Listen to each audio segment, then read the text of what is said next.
آمین. الصادق الامین الذي ختم به النبیین وارسله رحمة للعالمین البشیر المسدد والنذیر المؤید والسید الممجد ابی القاسم محمد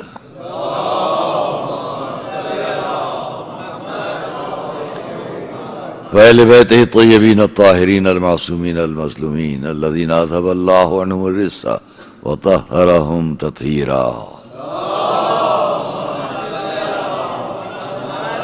ورحمۃ اللہ علی اعدائہم اجمعین. اما بعد فقد قال اللہ سبحانہ فی کتابہ المبین وقولہ الحق. بسم اللہ الرحمن الرحیم. فاذکرونی اذکرکم واشکروا لی ولا تکفرون. صلوات اللہ علیہ.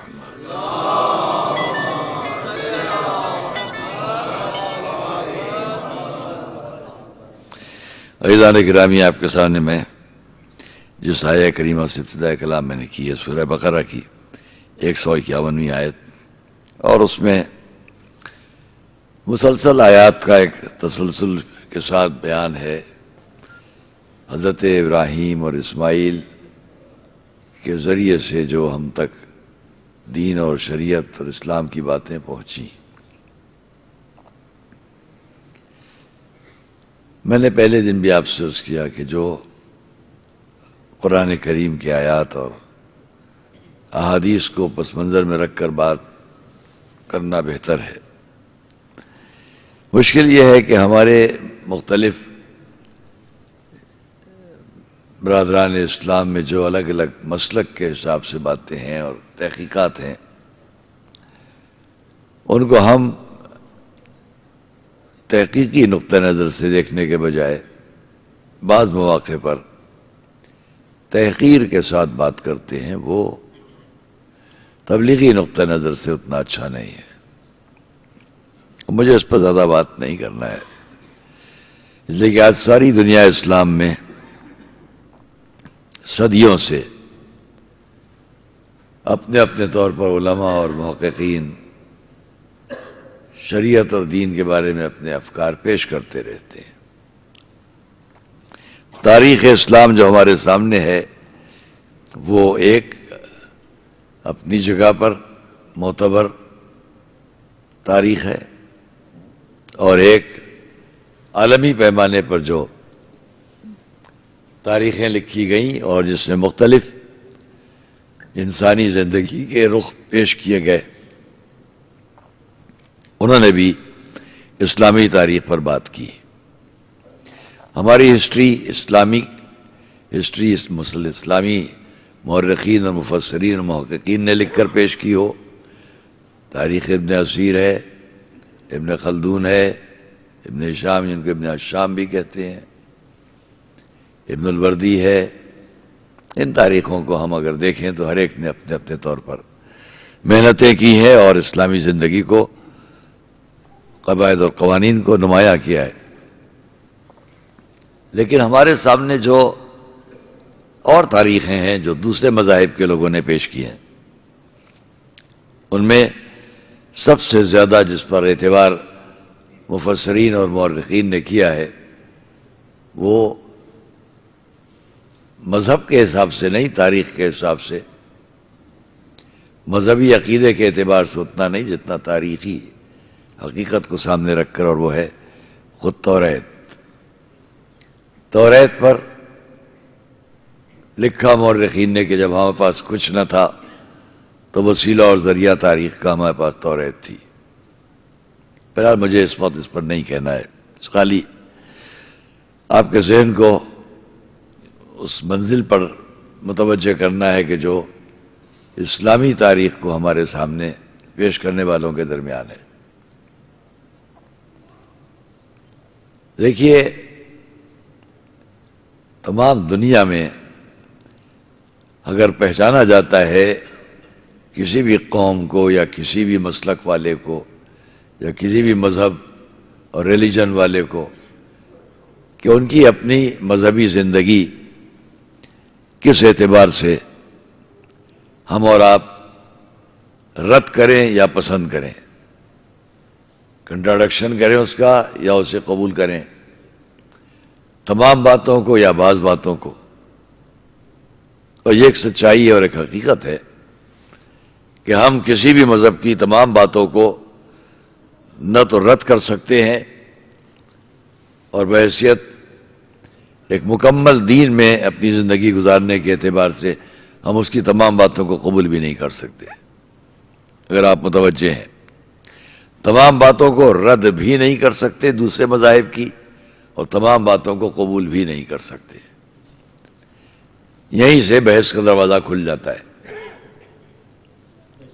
آرگومنٹس، گفتگو، ریسرچ، یہیں سے بات شروع ہو جاتی ہے کہ ہم کن باتوں کو مانیں اور کس کو نہ مانیں۔ جہاں تک میری اپنی طالب علمانہ زندگی سے لے کے آج تک جو بھی تجربے کی بات ہے، اور جو میرے اپنے بزرگ اساتذہ، علماء، ان کے تحقیقات یا طالب علمی زمانے میں جب میں ان کے سامنے بیٹھ کر بہت ادب کے ساتھ درس و درسیات میں مصروف رہتا تھا، تو اس وقت کے حساب سے بھی میرے سامنے ایک بات ہے جس کو میں تفصیل میں نہیں جاؤں گا، خالی بہت ہی جسٹ اور اجمال میں بات کہہ کر نکل جاؤں گا۔ یہ اسلام کا نظریہ ہے اور ہمارا اور آپ کا ہے۔ جو لوگ اسلامی زندگی میں نہیں ہیں، قرآنی پیغام سے واقف نہیں ہیں، قرآنی پیغام کو نہیں جانتے، میں اپنی لفظوں میں قرآنی پیغام کہتا ہوں، تاکہ وہ لوگ بھی، جب میں اپنے ملک میں تقریریں کرتا ہوں، تاکہ وہ لوگ بھی کہ جو مسلمان نہیں ہیں اور اسلام کو جاننا چاہتے ہیں، میں ان کے سامنے قرآنی پیغام کہہ کر بات کرتا ہوں، اس لیے کہ اسلام تو ہمیشہ سے ہے۔ اسلام ہمارا اور آپ کا دین ہمیشہ سے ہے۔ اس لیے میں اپنے ملک میں دوسرے لوگوں سے یہ نہیں کہتا کہ اسلام ہمیشہ سے ہے، کیونکہ وہ متعصبانہ کیفیات میں اب میری بات کو قبول نہیں کریں گے، کیونکہ ہر انسان اپنے مذہب کی بات کرتا ہے، اپنے ریلیجن، اپنے دھرم کی بات کرتا ہے۔ یہ میرے اپنے ملک کی بات ہے، جو میرے لوگ یہاں میرے ملک سے متعلق ہوں۔ تو ہر مذہب والا ہے، وہ یہ کبھی نہیں چاہے گا کہ وہ یہ کہے کہ اس کا مذہب آج کا ہے یا اس سے پہلے اور کون سا مذہب تھا، وہ اس پر نہیں بحث کرے گا، وہ کہے گا بس یہی مذہب ہے، یہی ہے۔ تو جب اس کی نظروں میں اس کا مذہب ہی سب کچھ ہے، تو میں اس سے یہ بات نہیں کروں گا کہ نہیں آپ کا مذہب کچھ نہیں ہے، یہ بات میں نہیں کرتا۔ میں ایک ہی بات کہوں گا، میں یہ نہیں کہوں گا کہ اسلام ہمیشہ سے ہے، یہ تو ہم اور آپ جانتے ہیں، اس لیے کہ قرآن کا یہ پیغام کچھ 1400 برس کی آواز ضرور ہے، 1400 برس پیشتر کی یہ آواز ضرور ہے، ان الدین عند اللہ الاسلام۔ توجہ کر رہے ہیں آپ، قرآنی پیغام 1400 برس پیشتر مکے کی سرزمین پر جب یہ آواز دیتا ہے ان الدین عند اللہ الاسلام، اللہ کے نزدیک دین اسلام ہے، تو میں پوچھوں گا کیا معاذ اللہ لفظ اللہ کو 1400 برس پیشتر پہچانا گیا؟ اس کا نام اللہ 1400 برس پیشتر جانا گیا اور پہچانا گیا، یا ہمیشہ سے ہے؟ تو جب وہ ہمیشہ سے ہے اور وہ یہ کہ اس کے نزدیک دین اسلام ہے، تو جب سے ہماری تاریخ ہوگی، جب سے ہمارے سامنے دین اسلام ہے، کیونکہ ہمارے لیے یہ تو ہے نہیں معاذ اللہ کہ اللہ اب سے ہے اور کب سے ہے، یہ تو ہے نہیں، وہ تو ہمیشہ سے اور ہمیشہ ہے۔ وہ اس نے کہا ہے دین اللہ کے نزدیک اسلام ہے، بات ختم ہو گئی، اسلام ہمیشہ سے ہے، جب سے انسانی زندگی۔ اور اسی لیے اگر دین سب سے پہلے سے ہے اسلام، یہ بھی بحث بدل جائے گی اگر میں ایسی روپا بات کروں کہ کب سے اور کیا ہے، یہ بھی بحث دوسری ہو جائے گی۔ ہم آئی اپنی گفتگو کو کہ ہاں اتنا کافی ہے کہ دین شروع سے اسلام ہے۔ اب 1400 برس پیشتر جب قرآنی پیغام شروع ہوتا ہے تو ہم دوسرے مذاہب کے لوگوں سے بات کرتے ہوئے کہیں گے کہ 1400 برس پیشتر جب قرآنی پیغام شروع ہوا، میں یہ نہیں کہوں گا اسلام شروع ہوا، اسلام تو ہمیشہ سے ہے، تو نہ میں خود جھوٹ بولنے کا عادی ہوں، نہ سامنے والے کو غلط فہمی میں مبتلا کروں یا اس کو تعصبانہ کہ بات سمجھنے اور سمجھانے کی آئے گی تو میں اتنا کہہ لوں قرآنی پیغام 1400 برس پیشتر سے جب سے شروع ہوا تو یہ شریعت، یہ دین، یہ احکام، یہ قائد وہ اس پر مطمئن ہو کر بات کرے گا۔ اس لیے دنیا میں ہمارا اور آپ کا نظریہ جو ہے وہ یہ کہ ہر وہ شخص کہ جو یہ جملہ قیمتی ہے جس کو ذہن میں رکھیے گا کہ ہر وہ شخص جو سچائی جاننا چاہتا ہے، ہمارا اور آپ کا نظریہ یہ ہے، اس کی تفصیلات میں نہیں جاؤں گا، بہت ہی اجمال کے ساتھ مختصر طور پر کہہ دوں کہ ہر وہ شخص جو سچائی جاننا چاہتا ہے، سچ جاننا چاہتا ہے، سچ اور سچائی آپ سمجھ گئے کیا ہے؟ میں دوسرے آدمی سے نہیں بات کرتا، اس سے میں یہی لفظیں کہوں گا، سچ اور سچائی، اور اپنی ہماری آپ کے لفظوں میں بات آئے گی حق اور حقانیت، دین اور صداقت، صحیح دین کیا ہے، مذہب سچا کیا ہے، ہم بہت سی لفظوں میں بات کریں گے، لیکن ہم اس کو اگر صرف ان لفظوں میں کہیں تو زیادہ اچھا ہے کہ سچائی جاننا چاہتا ہے۔ جو انسان بھی دنیا میں سچ جاننا چاہتا ہے، بس اس کو ذہن میں رکھیے، سچ جاننا چاہتا ہے، سچ سے مراد اس سے ریپیٹ نہ کروں، تکرار نہ کروں، آپ نے صاحب بات سمجھ لی جو میں نے ابھی کہی ہے کہ سچ سے مراد دین ہے، حق ہے، صداقت ہے، سچائی ہے۔ لہذا ہم اس میں تفصیلات میں نہ جا کر پھر سے کہوں، ہر وہ انسان کہ جو سچ جاننا چاہتا ہے، مسلمان نہیں ہے، اسلام میں نہیں ہے، غیر مسلم ہے، سچ جاننا چاہتا ہے، ایک سچ سے بالکل منکر ہے، فرق ہے کہ نہیں؟ ایک وہ ہے جو سچ جاننا چاہتا ہے اور ایک وہ ہے جس کو پرواہ ہی نہیں ہے کہ سچ کیا ہے، ہوگا کچھ، ہم تو اپنی زندگی گزار رہے ہیں، اور ایک وہ ہے کہ نہیں، منکر ہے، شدت سے منکر ہے وہ سچ کے بارے میں۔ اتفاق سے جو میں ابھی آپ سے گفتگو کر رہا ہوں، میرے آپ نے بھی مجھے پرچہ دیا ہے، اتفاق سے میں نے ابھی اس کو پڑھ لیا ممبر پانے سے پہلے، اور ابھی میں اس رخ پر بات نہیں کر رہا ہوں، لیکن عجیب بات ہے کہ میں وہیں پر آ گیا ہوں جہاں آپ کے پرچے میں سوال ہے، یہ میں اتفاق ہے کہ میں اپنی گفتگو کرتے کرتے وہیں پر آ گیا ہوں، اور اس کے لیے ہم بعد میں بیٹھ کے تشریحات پر بات کر لیں گے۔ لیکن میں اگر یہ 3 قسمیں آپ کے سامنے بیان کروں، تقریباً وہی 3 قسمیں وہاں بھی ہیں جو آپ نے بات کی۔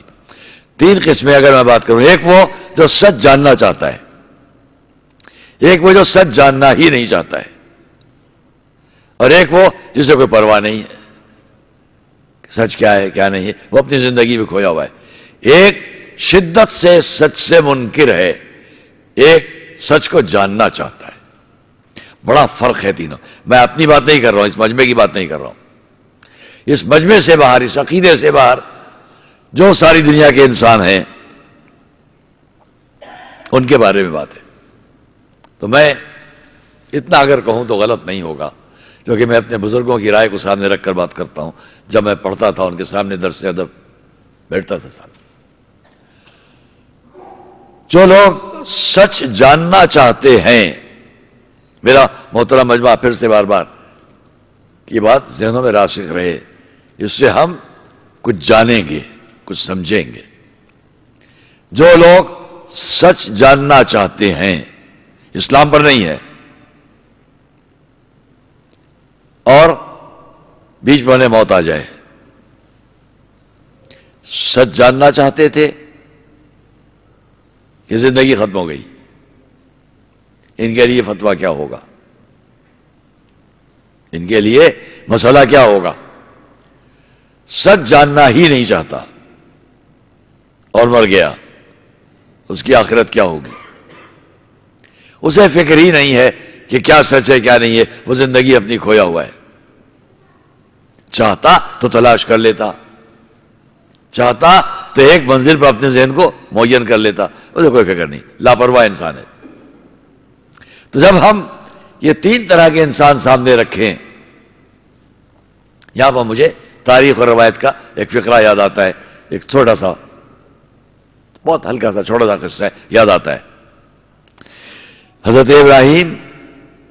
یہ بھی عجیب بات ہے کہ ہماری اور آپ کی تاریخ میں یوں تو تاریخ حضرت آدم سے شروع ہوتی ہے، پھر آدم ثانی، ابو البشر ثانی حضرت نوح سے، اور پھر حضرت ابراہیم سے. تاریخ کے 3 اہم موڑ میں سب سے زیادہ جن پر گفتگو ہوتی ہے وہ حضرت ابراہیم پر، اور میں آگے کی بھی تقریروں میں اس پر آپ کے سامنے بات کروں گا. تو اگر ہم یہاں پر بات تمام کرنے کے لیے کہیں کہ اگر کوئی شخص سچ جاننا چاہتا ہے اور بیچ میں موت آ گئی، اس کے لیے فتویٰ کیا ہے؟ یا وہ سچ کو جاننا ہی نہیں چاہتا ہے، اس کے لیے فتویٰ کیا ہے؟ ہمارا اور آپ کا نظریہ کیا ہے؟ تو میں اس کو ابھی بات کو اور آگے بڑھانے سے پہلے بیچ میں بات یاد آ گئی ہے کہ حضرت ابراہیم بد دعا کے لیے ہاتھ اٹھائے. انسانی زندگی کے گناہگار لوگوں کے لیے بد دعا کرنا چاہیے حضرت ابراہیم نے. پالنے والے یہ ناکارہ لوگ، گناہگار لوگ، مجرم لوگ، خطاکار لوگ ہلاک کر دے، بد دعا کے لیے چاہا کہ بد دعا کریں ان کے لیے. جواب کیا آیا؟ جواب آیا، اے ابراہیم 3 طرح کے بندے ہیں میرے. ایک وہ جن سے خطا ہوئی اور انہوں نے توبہ کر لی، خطا ہوئی توبہ کر لی، میں ان کی توبہ قبول کروں گا. ایک وہ کہ خطا ہوئی توبہ نہیں کی ہے، بہت قیمتی جملہ یہ، خطا ہوئی ہے توبہ نہیں کی ہے، لیکن میں جانتا ہوں کہ اس کی نسل میں وہ آئے گا جو میرا اطاعت شیار بندہ ہوگا، تو میں اس پر عذاب نازل نہیں کروں گا. تیسرا وہ ہے جو نہ تو توبہ کرتا ہے، نہ اس کی نسل میں کوئی میرا اطاعت شیار بندہ ہے، تو اس پر ایسا عذاب نازل کروں گا کہ اس کا تم اندازہ بھی نہیں کر سکتے. 3 طرح کے بندے. ایک وہ جو تائب ہو گیا. اب یہاں میں اس بات کو نہیں کروں گا جہاں بہت بڑا گناہان کبیرہ میں جن کو شمار کیا جائے، ان باتوں کو میں یہاں پر نہیں نقل کرتا. کہ صلوات پڑھے محمد علیہ وسلم.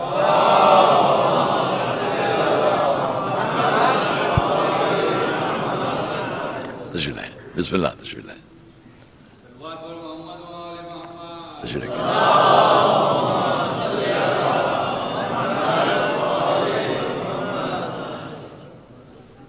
صرف یہ گفتگو ابھی کہ اگر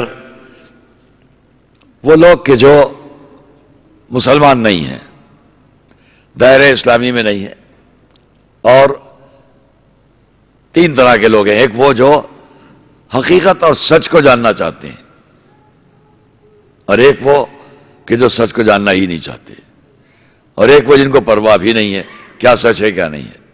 یہ 3 طرح کے لوگوں میں بات کر رہا ہوں. تو جو لوگ سچ کو جاننا چاہتے ہیں اور بیچ میں موت آ جائے، جس کے لیے سچ جاننا چاہتے ہیں آئے ہیں اور موت آ گئی، ان کے لیے ہمارا اور آپ کا نظریہ یہ ہے کہ یہ نہیں ہے کہ ان کے لیے آخرت میں عذاب ہی عذاب ہے، جیسا میں نے ابھی حضرت ابراہیم کی مثال سے آپ کے سامنے بات کی. اور وہ لوگ کہ جو بزد ہیں اپنے غلط کاموں پر، انہیں کوئی پرواہ اس بات کی نہیں ہے، نہ تائب ہونا ہے نہ کچھ، یہ عذاب کا مستحق ہے. اب آئیے، اگر ہم اسی بات کو اسلامی اور شرعی زندگی کے اندر، جہاں سے میں آپ کے سامنے بات کر رہا ہوں، سمجھنا چاہیں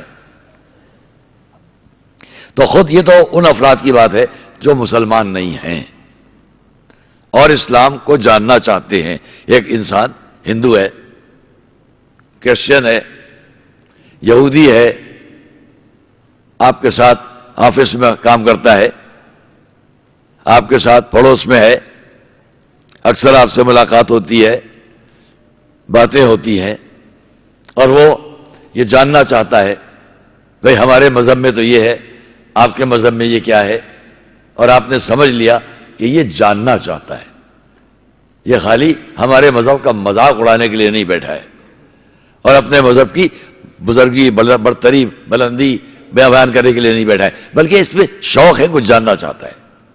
وہ سمجھ لیجئے یہ جو جاننا چاہتا ہے یہی سچائی جاننے کا راستہ ہے، یہی حق کو پہچاننے کا راستہ ہے۔ اور جب ایسا انسان اٹھے گا اس دنیا سے تو اس کے لیے ہم یہ فیصلہ نہیں دے سکتے کہ یہ فوری طور پر جہنم میں جائے گا، فوری طور پر عذاب کا مستحق ہو جائے گا، اس لیے کہ وہ ابھی پہنچا نہیں تھا حق کی منزل تک، بیچ میں تھا، جاننا چاہتا تھا۔ اس کا ذہن انسانی مشکلات، مصائب، مشغولیات کے درمیان یہ جاننا چاہتا ہے کہ سچائی کیا ہے، حقیقت کیا ہے، یہ یا وہ، اور اس عالم میں اسے موت آ جائے۔ اب یہاں پر میں آپ کے سامنے ایک مثال پیش کرتا ہوں۔ حضور سفر کر رہے ہیں، صحرا میں ہیں، سواری آگے جا رہی ہے، قافلہ چل رہا ہے، اور ایک شخص ناقہ اونٹ دوڑاتا ہوا آتا ہے، قریب آیا،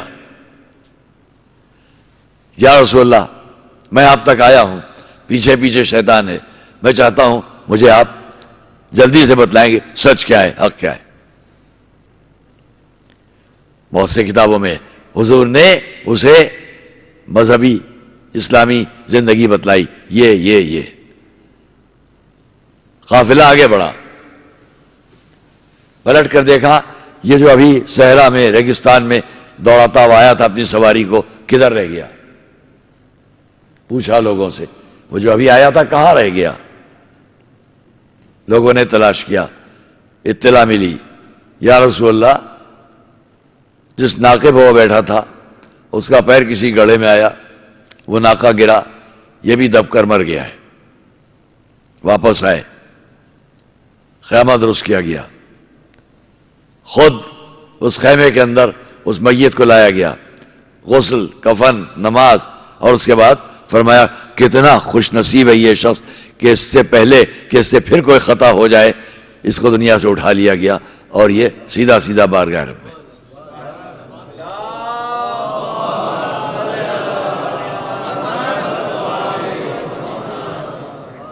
یہ سبھی کتابوں میں واقعہ موجود ہے۔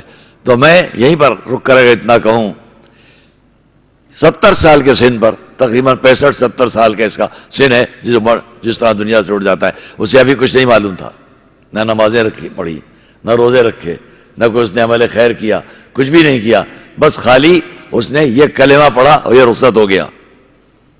اور حضور نے سند دے دی اس کو، اس لیے کہ خود غسل دینا، خود کفن دینا، خود قبر میں اتارنا، اور یہ جملہ کہنا کہ یہ جب زمین پر گر رہا تھا تو اس سے پہلے کہ مرتا حوروں نے اپنے زانو اس کے سر کے نیچے رکھ دیے تھے۔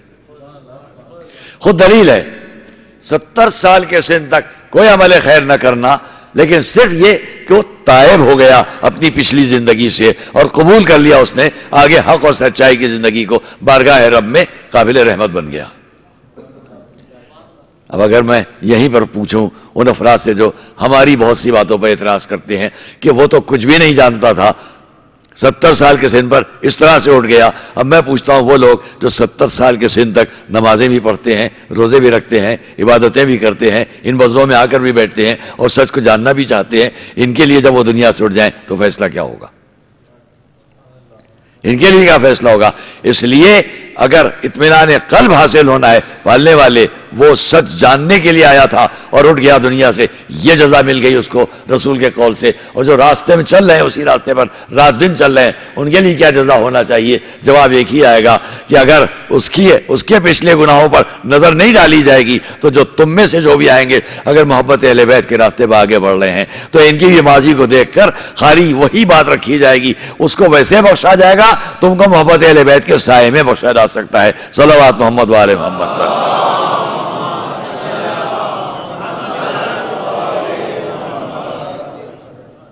اور اس لیے یہاں پر بہت سے واقعات ہیں کہ جو میری اس گفتگو کی تائید میں ہیں، لیکن میں یہاں پر بیچ میں ایک چھوٹا سا واقعہ آپ کے سامنے پیش کر دوں کہ جب جناب سلمان نے عرض کی بارگاہ رسالت میں،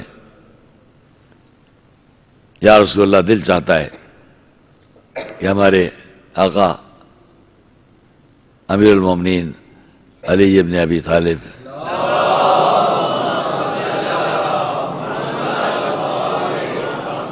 کی فضیلت میں کچھ بیان فرمائے. تاریخ میں تو یہاں پر لفظ حیدر کرار لکھا ہوا ہے کہ ان کی فضیلت میں کچھ بیان فرمائے. جاننا چاہتے ہیں کچھ، یعنی یہ وہ لوگ تھے جو آئے دن چاہتے تھے اور کچھ معلوم ہو. اس سے یہ نہ ذہن میں جائے بات کہ گناہوں کی آزادی ہو رہی ہے، یہ بات کسی کے بھی ذہن میں نہ ہو، اس لیے کہ یہاں پر وہ مراد نہیں ہے. میں نے پہلے ہی کہہ دیا کہ جو گناہان کبیرہ میں مبتلا ہیں اور ندامت نہیں ہے، ان کے لیے بخشش کا سوال نہیں ہے، کیونکہ وہاں انسانی زندگی میں انہوں نے کوئی یقین حاصل نہیں کیا ہے. موضوع ہمارا آپ کا ہے انسان، انسانیت اور اسلام. اس حساب سے تو جب سلمان نے یہ بات کی، حضور نے فرمایا اے سلمان رات کو اس قبرستان میں چلے جاؤ جو یہودیوں کا قبرستان ہے، وہاں جا کر آواز دینا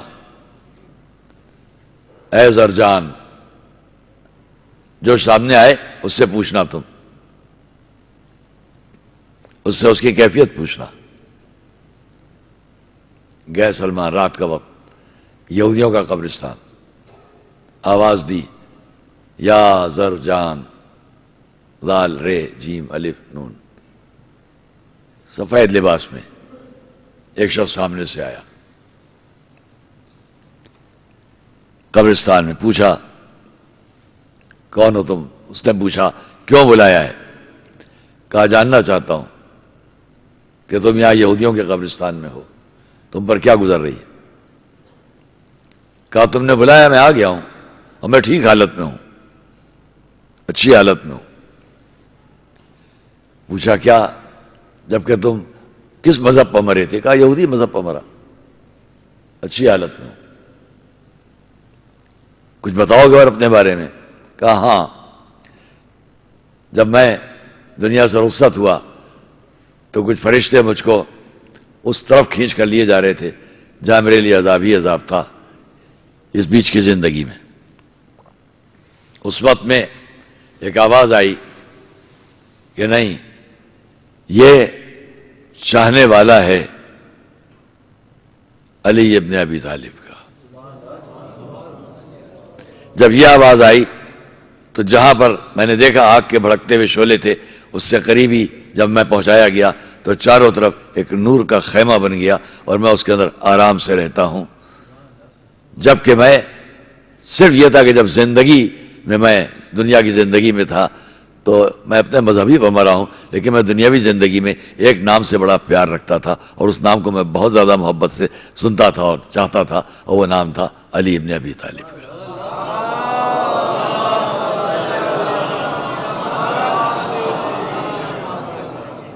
کل تک میں آپ کے سامنے جو تقریریں کرتا رہا ہوں، آگے بھی انشاءاللہ. آج میرا کچھ یہی ارادہ ہے کہ آپ کے سامنے چند باتیں شیئر کر لوں. اور پھر جب سلمان واپس آ گئے، آ کر سب بیان کیا تو حضور نے فرمایا اے سلمان اس واقعے کو اور لوگوں تک پہنچاؤ تاکہ لوگ یہ سمجھ لیں کہ علی کی محبت صرف ہمارے ہی لوگوں کے لیے کافی نہیں ہے، بلکہ جو ہمارے عقیدے پر نہ بھی ہوں، اگر ان کے دل میں علی کی محبت آ جائے تو ان کو بھی فائدہ پہنچاتی ہے. کہ صلوات محمد و آل محمد.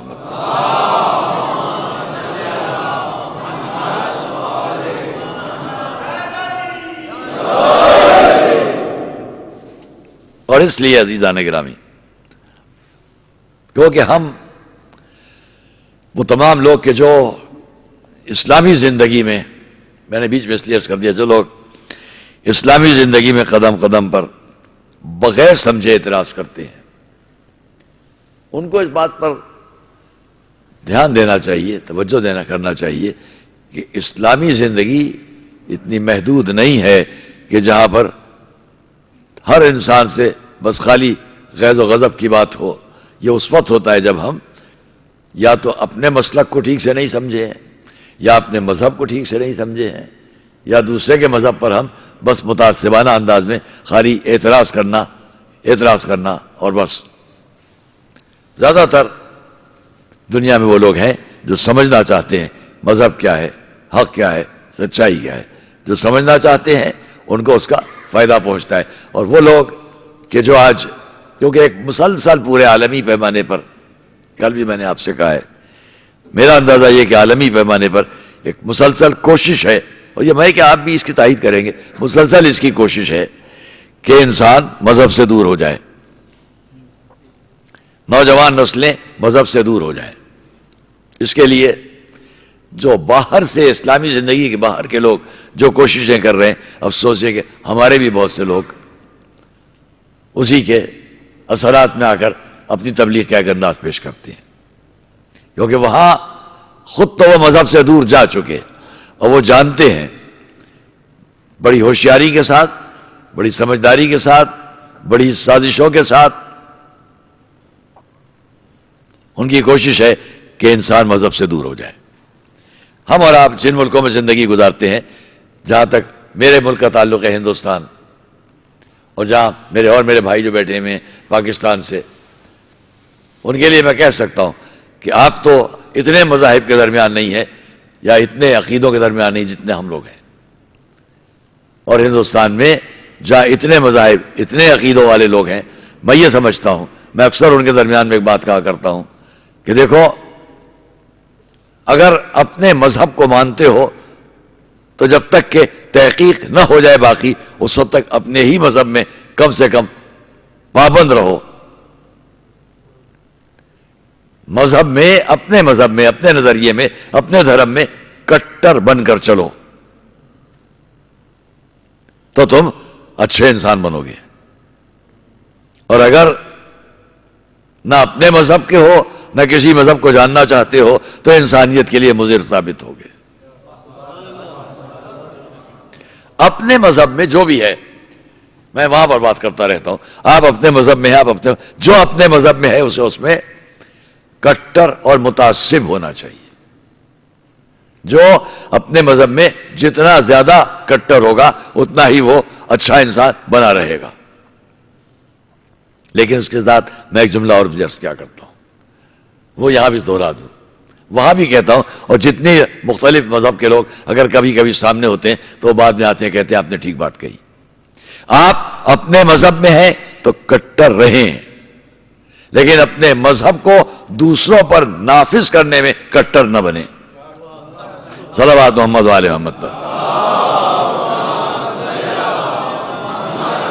آپ اپنے مذہب میں متعصب رہیں، لیکن اپنے مذہب کو دوسروں پر نافذ کرنے میں متعصب مت بنے. یہاں سے میں چند باتیں عرض کروں. دیکھیے، دنیا میں کسی بھی مذہب سے اگر آپ بھائی چارگی کے حساب سے رہنا چاہتے ہیں، دنیا میں جتنے مذاہب کے لوگ بھی ہیں ان کے پاس تین ہی چیزیں سب سے اہم ہیں. ایک، ان کی مذہبی کتاب جو بھی قانون ہے. دوسرے، ان کی مذہبی عبادت گاہ. میرے نوجوان بچے، مذہبی عبادت گاہ، مذہبی کتاب اور مذہبی رہنما. ہر مذہب کے پاس یہ تین باتیں لازمی ہیں. اس کی ایک مذہبی عبادت گاہ ہے، اس کا ایک گائیڈنس کرنے والا، اس کو ہدایت دینے والا اس کا ایک اپنا رہنما ہے، اور اس کی کتاب ہے، چاہے وہ ایک ہی پیج ہو، ایک ہی صفحہ ہو. جینی مذہب ایک ہی صفحے کے اندر 20 سطروں کے اندر ان کا پورا مذہب ہے، پھر وہ پھیلاتے ہیں. اجزا مختلف. تو اگر ہم یہ چاہتے ہیں کہ انسانی زندگی میں صحیح طریقے پہ ایک دوسرے کے ساتھ بیہیویئر کرے اپنا، اور ٹھیک طریقے پر پیش آئے ایک دوسرے کے ساتھ، تو اس کے لیے فرض ہے کہ وہ ان تین باتوں کا خیال رکھے. کسی بھی مذہب کی مذہبی کتاب کی بے احترامی نہ کرو، اس کی مذہبی عبادت گاہ کی بے احترامی نہ کرو، اس کے مذہبی رہنماؤں کی بے احترامی و تحقیر مت کرو. اگر آپ دوسرے مذاہب کے عبادت گاہوں، کتابوں اور ان کے رہنماؤں کی تحقیر کریں گے تو اسلام پر بھی ویسے ہی الزام آئے گا. اور اگر مسلمان ان باتوں کا خیال کرے گا تو دوسروں کے ساتھ بہترین بیہیویئر کے ساتھ وہ زندگی گزار سکتا ہے. ہمیں یہ نہیں دیکھنا ہے کہ وہ کیا کر رہے ہیں. توجہ ہے آپ کی. ہمیں یہ نہیں دیکھنا ہے کہ وہ کیا کر رہے ہیں. وہاں ایک کرسچن پریسٹ نے ایک جگہ فیصلہ لے کر بہت بڑا انسانی جرم کیا کہ اس نے معاذ اللہ قرآن کریم کی بے احترامی کی. دیکھیے یہی فرق ہے. اور یہ میرے کہنے کی بات نہیں ہے بلکہ اللہ کا شکر ہے, اس خدا کا شکر ہے کہ ہماری ملت اور ہماری قوم کو جو تبلیغ 1400 برس سے ملی ہے اسی کا رزلٹ اور اسی کا نتیجہ یہ ہے کہ تم نے قرآن کریم کی بے احترامی کا اتنا بڑا اعلان کرنے کے بعد ایک موقع کے اوپر قرآن کی بے احترامی کی. لیکن خدا کا لاکھ لاکھ شکر ہے کہ دنیا اسلام کے کسی کونے کسی گوشے میں کسی مسلمان نے اٹھ کر اس کا جواب اس طرح نہیں دیا کہ تم یہ کر رہے ہو تو ہم بھی یہ کریں گے. یہ ہے اس تعلیم و تربیت کا نتیجہ جو قرآن کریم کی تربیت اور حضور اکرم کے ذریعے سے ہم تک پہنچتی ہے کہ تم مذہبی بے احترامی کر لو, ہم مذہبی بے احترامی نہیں کریں گے. صلوات محمد علیہ وسلم.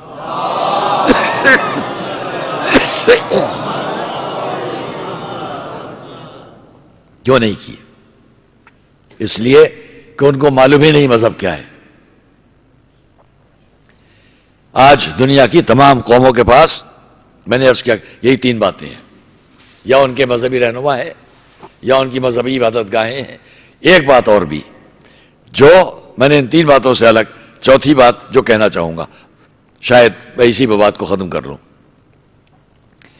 مذہبی عبادت کا, مذہبی رہنما, ان کا قانون, مذہبی قانون. ہم بے احترامی نہ کریں, فساد سے بچیں گے. احترام کے ساتھ پیش آئیں. اور یہ میں جو باتیں کہہ رہا ہوں ان میں تینوں باتوں کے لیے آپ کے پاس قرآن کریم اور اپنی مذہبی تاریخ سے ثبوت پیش کروں گا. خالی یوں ہی بات نہیں کہہ رہا ہوں کہ میں آپ کے سامنے, میں نے آپ سے پہلے بھی کہا ہے, جو بات بھی کہوں گا اس کے لیے پس منظر میں میرے پاس قرآن کریم اور اس کی آیتیں, قانون شریعت موجود ہے. ان تینوں باتوں کے لیے میرے پاس تفصیلات ہیں اور میں آپ کے سامنے پیش کروں گا. فی الحال تو میں اتنا کہوں. چوتھی ایک بات اور ہے, اور اس سے آپ جہاں سے میں نے شروع کی تھی بات ابھی, چوتھی بات یہ ہے کہ ہم یہ پہچانتے چلیں کہ ہر قوم اور ہر مذہب کے پاس اس کے سال بھر کے پروگرامز کیا ہیں. سال بھر کی پروگرامنگ اگر آپ دیکھیں گے تو آپ پہچان سکتے ہیں کہ آیا یہ مذہب انسانی مذہب سے اور انسانیت سے قریب رہنا چاہتا ہے یا اس کا کوئی تعلق انسانیت سے نہیں ہے. اور اس کو ہمیں سمجھنا آسان ہے. ان کی مذہبی عبادت گاہیں, ان کے مذہبی طریقے, لیکن سال بھر کی ان کی زندگی میں جو اہم پروگرام ہے, مذہبی یا سماجی, کلچرل یا مذہبی, ان دونوں کو اگر آپ سامنے رکھیں تو بہت کچھ سمجھ میں آ سکتا ہے. اب آئیے, اگر آج ہم اپنے ہندوستان کی بات کریں, یہ ہندو دھرم, یہ دیوالی, یہ دسہرہ, یہ ہولی, یہ رکشا بندھن وغیرہ, ہم اپنے ملک میں کرسچنس کی بات کریں, یہ ابھی آ رہا ہے 25 دسمبر, کرسمس ڈے آئے گا, ایکسمس ڈے. سکھوں سے بات کریں, گرو نانک ڈے, گرو ارجن سنگھ ڈے وغیرہ. آپ اپنے ملک میں جائیں, مختلف وہاں پر مختلف لوگ ہیں, مذاہب کے ماننے والے ہیں, ان میں بھی آپ سال بھر کے ان کے پروگرام پائیں گے. ایک ہندو دھرم میں ایک کم سن بچہ جب ہولی کا دن آتا ہے تو وہ اس کوشش میں رہتا ہے کہ وہ رنگ کھیلے. جب دیوالی کا دن آتا ہے تو اس کو معلوم ہے کہ یہ چھوٹے سے چراغ جلائے جائیں گے, دیے جلائے جائیں گے, یا اس کو آتش بازی دی جائے گی خوش ہونے کے لیے. جب وہ چھوٹا بچہ ہے تو وہ نہیں جانتا کہ یہ آتش بازی کیا چیز ہے, یہ رات کے وقت جلتے ہوئے دیے کیا چیز ہیں. لیکن جب وہ بڑا ہوتا ہے تو وہ پوچھتا ہے یہ ہولی کیا ہے, یہ دیوالی کیا ہے. اسے معلوم ہوتا ہے کہ کبھی اینشنٹ ہسٹری میں, پرانی تاریخوں میں کبھی ایک واقعہ ایسا پیش آیا تھا جس میں نیکی کی فتح بدی پر ہوئی تھی, تو وہ سمجھ لیتا ہے نیکی اچھی چیز ہے, بدی بری چیز ہے. یہ اس کا سال بھر کا ایک پروگرام بنتا رہتا ہے جو آہستہ آہستہ اس پر نقش ہوتا چلا جاتا ہے. اور اس سے دوسرا فائدہ یہ ہوتا ہے کہ جب ہم ان جگہوں پر ہوتے ہیں, ایک عجیب بات آپ دیکھیں گے کہ ان تمام پروگرام میں ہمارے ملک میں بھی جو مختلف مذاہب کے پروگرام ہوتے ہیں ان میں مختلف مذاہب کے لوگ ایک دوسرے کے ساتھ شریک ہوتے ہیں. اگر ان کی دیوالی کا دن ہے تو مبارکباد دینے کے لیے ہمارے بھائی جائیں گے, دسہرہ ہے مبارکباد دینے جائیں گے. بلکہ میں اور زیادہ وضاحت سے آپ سے کہہ دوں کہ ہمارے غیر منقسم ملک میں جب بر صغیر تھا تو اس بر صغیر کے 4 اسٹیٹس بہت نمایاں تھے. میں ان کی تفصیلات میں نہیں جاؤں گا, آپ کے ذہن پر چھوڑتا ہوں. 4 اسٹیٹس بہت نمایاں تھے. ایک بیمنی کنگڈم, ایک مالیر کوٹلا, ایک اودھ اسٹیٹ, ایک میسور اسٹیٹ. یہ چاروں اسٹیٹ وہ تھے کہ جہاں پر جو ہسٹری سامنے آئے گی اس میں آپ کو بالکل تمام مذاہب کے لوگ ایک دوسرے کے ساتھ اچھے بیہیویئر کے ساتھ ملتے ہوئے زمانوں سے ملیں گے, صدیوں سے. یہاں تک کہ اودھ اسٹیٹ میں بھی ہندو بھائیوں کے لیے دسہرے کا جلوس شروع کرایا گیا. یہ میں نے اس لیے عرض کر دیا کہ مختلف مذاہب کے لوگ جب ایک دوسرے کے درمیان رہ کر سچائی جاننا چاہیں گے تو ایک دوسرے سے قریب بھی آئیں گے, اور اس قریب ہونے کا نتیجہ یہ ہوگا کہ واقعی جو سچ بات ہے وہ دوسروں کے دلوں تک پہنچ سکتی ہے. اگر ہم نے نفرت ہی کی دیواریں پہلے سے کھڑی کر رکھی ہیں تو کتنی ہی اچھی بات کرتے رہو, دیوار سے ٹکرا کے واپس آ جائے گی, دل تک نہیں جائے گی. جو نفرت کی دیوار ہے اس سے ٹکرا کے وہ بات واپس آ جائے گی, اس کے دل تک نہیں جا پائے گی. اور اسلام کی کوشش یہ ہے, قرآن کی کوشش یہ ہے, قرآن کی طرف سے بات یہ ہے کہ آپ دل تک بات پہنچائیں. دل تک پہنچانے کے لیے ہم نے آپ سے اس دن برس کیا اور آج پھر کہتے ہیں, جب سونے کی شکلیں آپ بدلنا چاہتے ہیں تو اس کو پہلے گرمی دی جائے گی, نرم کیا جائے گا. جو چاہے شکل بنا لیں, کڑا بنا لیں, انگوٹھی بنا لیں, گلے کا ہار بنا لیں. لوہے کی شکلیں اگر آپ بدلنا چاہتے ہیں اس کو آگ میں تپش میں لے جایا جائے گا, گرم کیا جائے گا, نرم کیا جائے گا, تب لوہے کی شکلیں بدل جائیں گی. چاہے گے آپ اس طریقے سے مختلف میٹلز کو نرم کرنے کے لیے پہلے اس کو آپ گرم کریں گے, نرم کریں گے, تب اس پر کوئی اثر آئے گا. لوہا, پیتل, تانبا, سونا, چاندی, جتنے میٹلز ہیں آپ انہیں پہلے گرم کریں گے, نرم کریں گے, اور اس کے بعد ان کو آپ شکل دیں گے جو شکل آپ چاہتے ہیں. دوستو اور عزیزو, انشاءاللہ آپ کو یاد رہے گی بات. جب ساری دنیا میں یہی طریقہ ہے کہ کسی شے پر نقوش قائم کرنا ہے تو پہلے اسے نرم کرو, اس کو نرم کرنے کے بعد اس پر جیسا چاہے نقش بنا لو. اب یہ مجھے بتلاؤ کہ دنیا کی ان تمام سخت میٹلز اور ان سب کے درمیان نرم شے کیا ہے؟ نرم شے, بہت ہی نرم ہمارے اور آپ کے درمیان ہمارا قلب ہے, ہمارا دل ہے. اس دل سے زیادہ نرم شے کیا ہوگی, اور اس دل سے زیادہ سخت شے کیا ہوگی؟ یہ دل کبھی پتھر بھی ہے اور یہ دل کبھی نرم بھی ہے. کرنا کیا ہے, ہمیں اس کو پتھر نہیں بننے دینا ہے, اس کو نرم ہی رکھنا ہے تاکہ اس پر جو چاہے نقش بنا لیں. اس میں سب سے آسان راستہ ہے کہ دل کی نرمی کو اور نرم کرو, اور نرم کرنے کا طریقہ ایک ہی ہوتا ہے, اسے غم زدہ کر دو, اسے غم کے ماحول میں لے آؤ, دل بہت ہی نرم ہو جائے گا. یاد رکھو کہ اسلامی شریعت کے اندر تبلیغ کا سب سے بہتر راستہ اگر کوئی ہو سکتا ہے تو یہی عزاداری ہے کہ جہاں انسان کی آنکھوں سے بہتے ہوئے آنسو اس کے قلب پر اثر کریں گے. اب جو چاہے شکل بنانا شروع کر دو, صلوات محمد و آل محمد پر.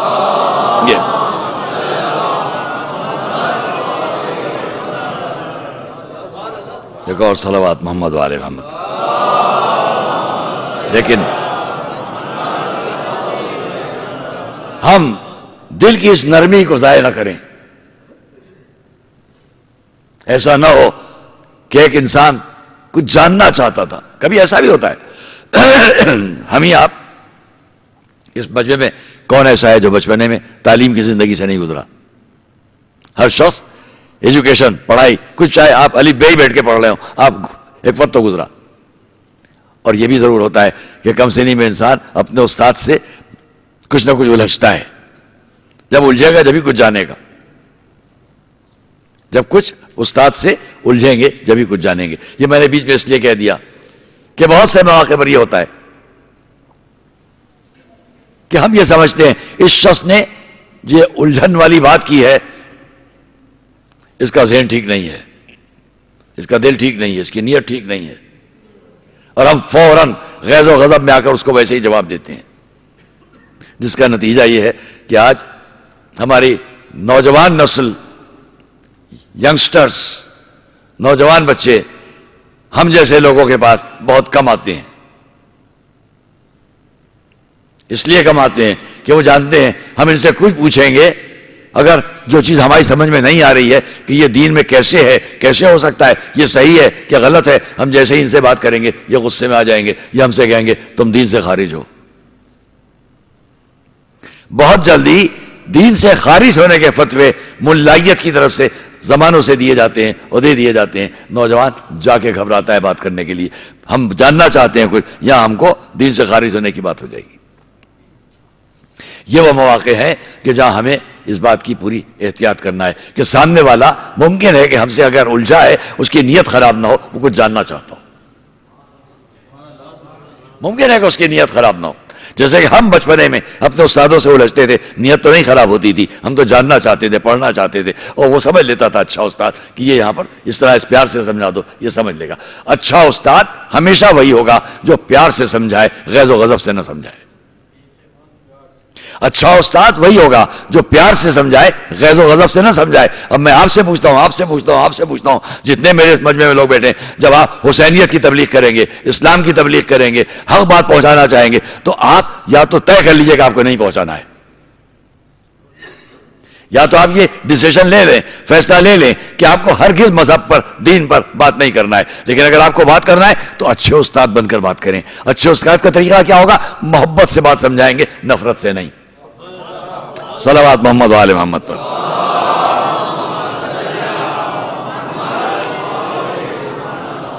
میں یہاں پر بہت سی مثالیں آپ کے سامنے دے سکتا تھا، اور میں ایک ہی مثال دے کے بات ختم کروں۔ ذرا یاد کیجئے کہ حضور ایک راستے سے گزرتے ہیں روز،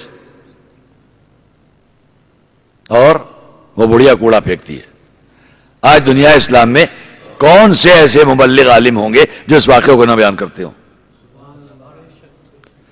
جہاں جائیے بڑے بڑے، میں نے علماء اسلام کو جب ان کی تقریر کبھی ریڈیو اور ٹی وی کہیں آ رہی ہے اور میں سن رہا ہوں ان کی آواز کو، تو یہ واقعہ کبھی کبھی سن لیتا ہوں، بڑے سے بڑے عالم بھی ضرور بیان کرتے ہیں کہ حضور گزر رہے ہیں، کوڑا پھینکتی ہے، آج نہیں پھینکا، کیا ہوا بھائی آج کیوں نہیں پھینکا؟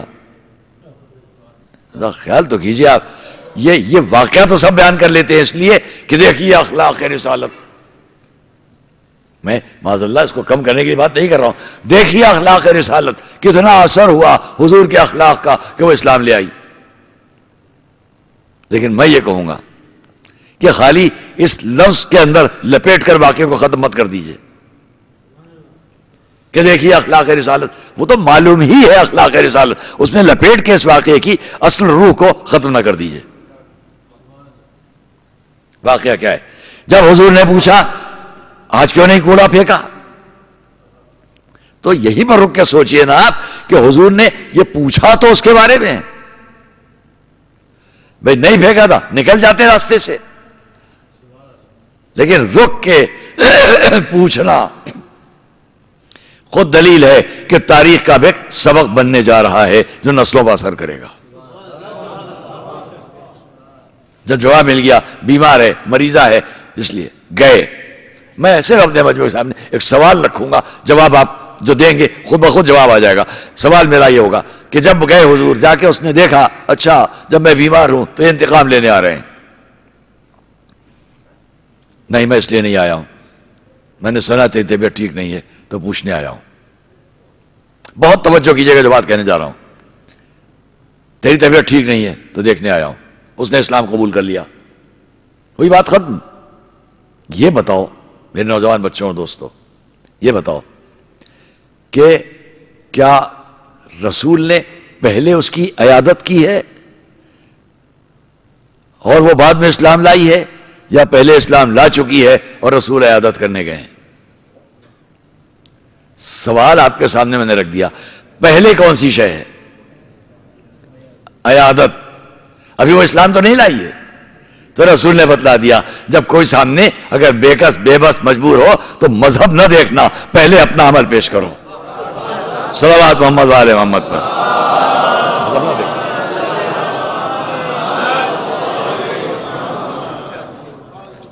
پہلے اپنا عمل پیش کرو، اثر ہوگا، اثر ہوا۔ وہاں اس لیے نہیں ہے کہ ہم اپنے اخلاق کا سکہ جما دیں، آئے گی اسلام لائے گی نہ لائے، ایک اس شخصیت کے اسلام لانے سے کیا تاریخ میں انقلاب آ جائے گا. باقی یہ بتلانا ہے اس لیے کہ حضور کا ہر عمل قیامت تک کے لیے ایک مثال ہے، قانون ہے، قانون ہے، ان کا ہر عمل قانون ہے. جب قانون ہے تو انہوں نے قانون پیش کر دیا. وہ جو اندر بیٹھی ہوئی ہے، جو اوپر بیٹھی ہوئی ہے، وہ مسلمان تو نہیں ہے، لیکن میرا تو فرض ہے جب میں جان چکا کہ وہ بیمار ہے کہ اس کو دیکھنے کے لیے جاؤں. تو اگر بیمار ہے اور وہ مسلمان نہیں ہے، آپ کا فرض ہے کہ آپ عیادت کریں، اثر ہوگا.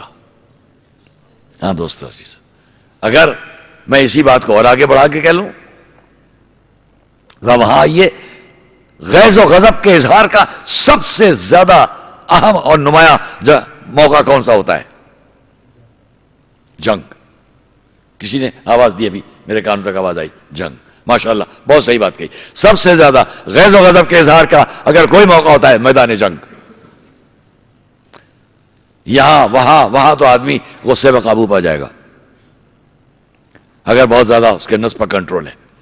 لیکن میدان جنگ میں جہاں جان پر بن جاتی ہے، ابھی یا میں یا یہ، یا مجھے ختم ہونا ہے یا اس کو ختم ہونا ہے، وہاں آدمی رعایت نہیں کرے گا. سب سے بڑا غیظ و غضب کے اظہار کا موقع وہی ہوتا ہے، جوش و خروش کے اظہار کا موقع وہی ہوتا ہے جہاں میدان جنگ ہوتا ہے. لیکن آپ خیال کیجئے کہ اسی میدان جنگ میں برستے ہوئے تیروں کے درمیان، چلتی ہوئی تلواروں کے درمیان سر کٹ کے گر رہے ہیں، ایک ہنگامہ ہے، میدان جنگ کا شور ہے، اور اس درمیان میدان جنگ میں سامنے سے ایک شخص آتا ہے، بس اب یا وہ قتل کر دے یا قتل ہو جائے. آپ سب جانتے ہیں کیا ہوا. اس نے اتنا ہی کہا، رک گیا سامنے آ کے، اور رک کر ایک دم سے دیکھا. اب میں نہیں کہہ سکتا کہ اس نے ایسا سب کیوں کیا، اس نے خالی اتنا کہا. ہم نے سنا ہے کہ آپ سائل کے سوال کو کبھی رد نہیں کرتے ہیں. ہم نے سنا ہے کہ آپ سوال کرنے والے سوالی کے سوال کو کبھی رد نہیں کرتے ہیں. ہاں تو کیا چاہتا ہے؟ میدان جنگ ہے تو کیا چاہتا ہے؟ جواب ملا، جب سمجھے کہ آپ یہ اپنی تلوار ہم کو دے دیں. آج میدان جنگ میں کسی سپاہی سے اس کی گن مانگ لی جائے، دے گا؟ میدان جنگ میں نہیں دے گا. وہاں میدان جنگ میں سب سے بڑا اسلحہ کیا ہے؟ تلوار. اور وہ پوچھتا ہے، ہم نے سنا ہے کہ آپ سائل کے سوال کو کبھی رد نہیں کرتے، جب سمجھے کہ یہ تلوار آپ اپنی ہم کو دے دیں. تلوار پھینک دی اس کے سامنے تاکہ آگے کی نسلوں میں مورخ لکھتا چلا جائے، پہچانو اس کا اعتماد تلوار پر تھا، میرا اعتماد اپنے رب پر تھا. صلوات محمد و آل محمد پر.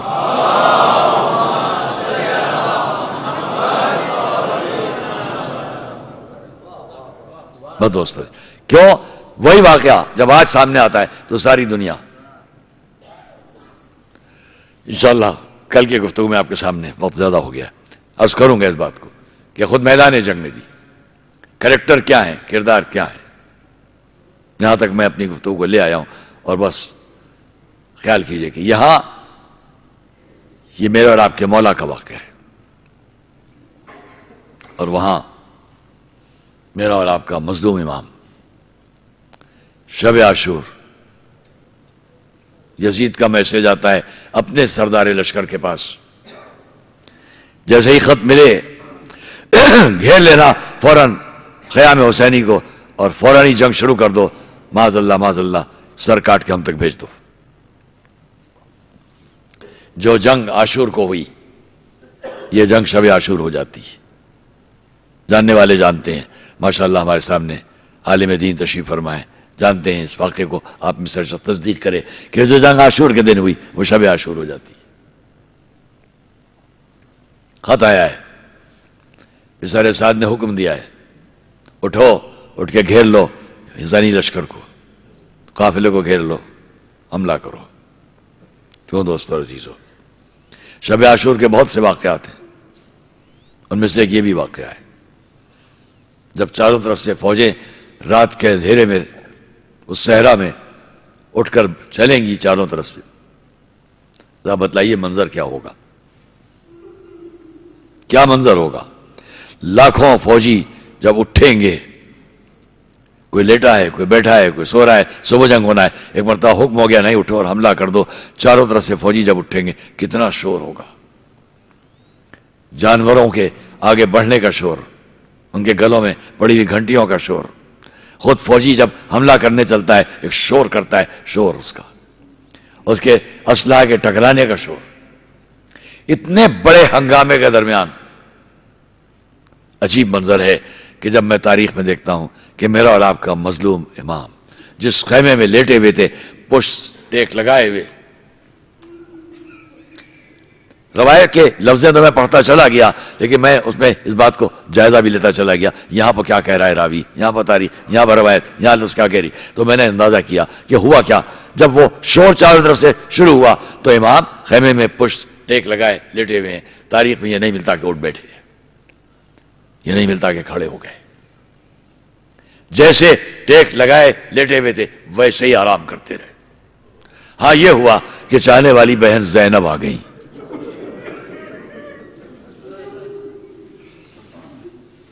جانے والی بہن زینب آ گئی. بھیا یہ شور کیسا ہے؟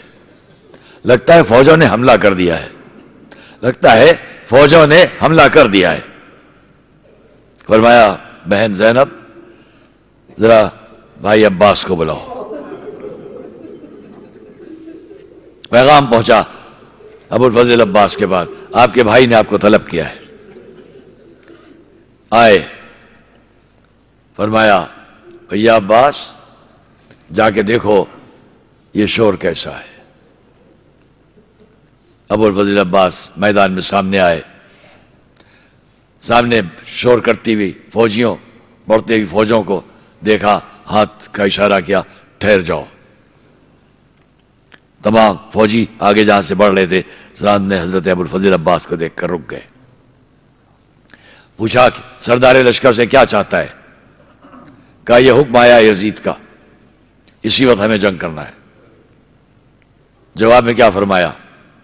اچھا تو ٹھہر جا، میں جا کے پہلے اپنے آقا سے بات کر لوں.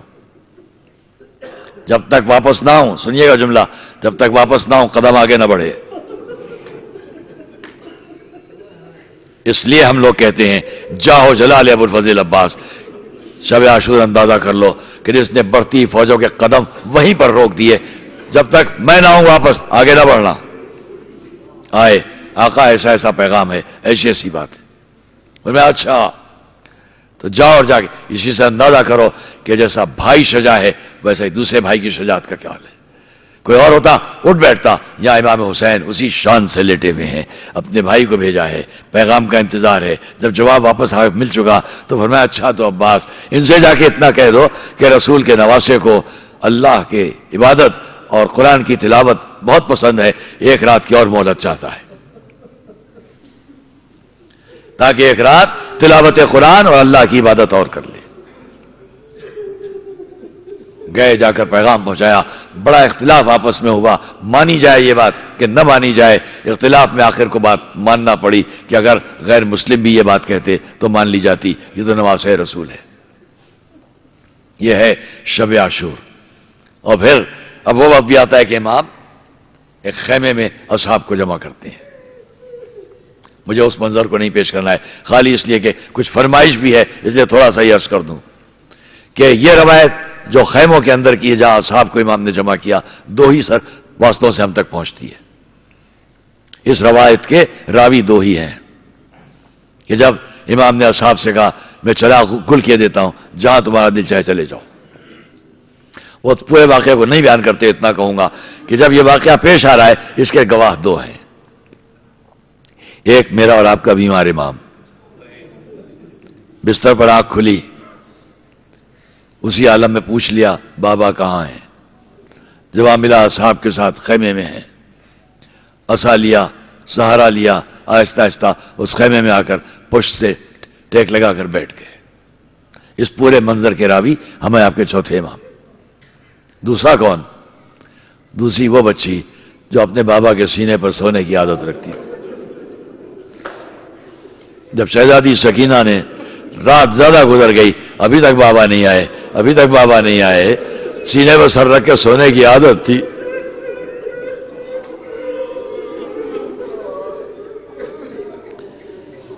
اسی عالم میں اٹھی، خیمے کے قریب آئیں، قنات کے پیچھے بیٹھ کر اندر کی پوری باتوں کو سنا. خیمے کے اندر سیدھے سجاد، خیمے سے باہر کی طرف جناب سکینہ، اندر خیموں میں جو باتیں ہو رہی ہیں خیمے کے اندر، ان تمام باتوں کو ان دونوں نے سنا جو آج ہم تک پہنچتی ہیں۔ وہ سکینہ جس نے شب عاشور اپنے بابا کے اصحاب کے ان جملوں کو سنا کہ اگر ہمیں قتل بھی کر دیا جائے، ٹکڑے ٹکڑے کر دیا جائے، جلا دیا جائے، فضا میں راکھ کو اڑا دیا جائے، پھر بھی ہم کو پھر سے زندہ کیا جائے، پھر بھی ہم آپ کا ساتھ نہ چھوڑیں گے، وہی سکینہ۔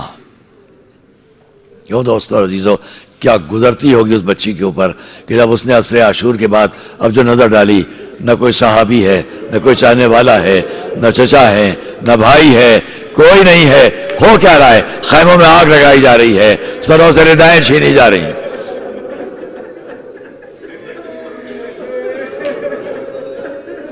وہ بچی کس سے فریاد کرے؟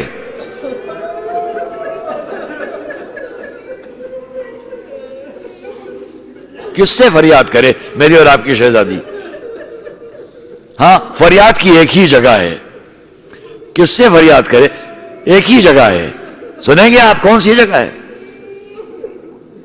شام غریبہ 3 واقعات بڑے اہم ہیں، ان میں سے ایک واقعہ صرف بیان کر رہا ہوں کہ شہزادی زینب جب ہر طرف سے فرصت ہو چکی تو طے کیا چلوں چل کر دیکھوں میرا ماجایا کہاں ہے۔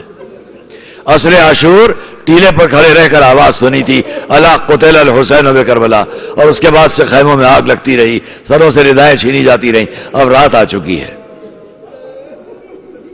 چلوں دیکھوں میرا ماجایا کہاں ہے۔ مقتل کی طرف قدم بڑھائے۔ روایت منظر پیش کرتی ہے، یزیدی نیگہبان جو میدان کے لیے معین کیے گئے تھے، یزیدی فوجوں میں سے کسی نے آواز دی، کون جا رہا ہے میدان میں؟ کسی کو ادھر جانے کی اجازت نہیں ہے۔ شہزادی زینب نے کچھ اس طرح سے آواز دی، اس درد و کرب کے ساتھ آواز دی، اے شیخ اتنا رحم کر لے کہ میں جا کے ذرا اپنے بھائی سے مل لوں۔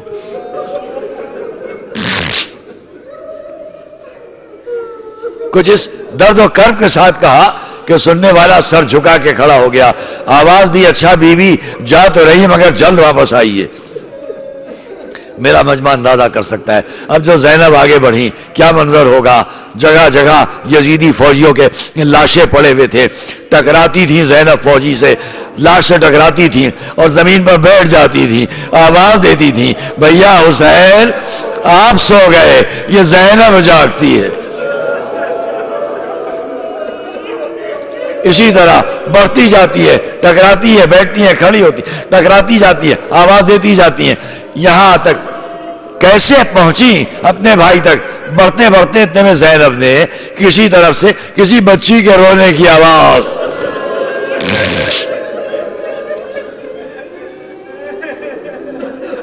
آواز کے سہارے بڑھتی گئیں۔ دیکھا ایک نشیب میں لاشیں بے سر پڑی ہے، زینب سے پہلے سکینہ پہنچ چکی ہے، سینے سے لپٹی بابا، آپ کے بعد کانوں سے گوشوارے کھینچے گئے، رخساروں پر تماچے لگائے گئے، سروں سے ردائیں چھینی گئیں۔ زینب تسلی دے کر سکینہ کو واپس لے کر آ گئی۔ ہاں عزیزو، بس میں یہیں پہ بات ختم کر دیتا، لیکن ایک فرمائش کے اعتبار سے بس چند جملے اتنے عرض کر لوں کہ یہ زینب سکینہ کو یہاں تو واپس لے آئیں، لیکن ایک اور بھی منزل تھی کہ جہاں سے زینب سکینہ کو واپس نہ لے جا سکی، وہ کوئی اور جگہ نہ تھی، شام کا قید خانہ تھا۔ جب قیدی شام سے چلے، زینب نے سواری سے پلٹ کے شام کی عورتوں کو دیکھا، اے دمشق کی عورتوں تمہارے درمیان زینب ایک امانت چھوڑ کر جا رہی ہے، حسین کے سینے پر سونے والی بچی اس قید خانہ شام میں۔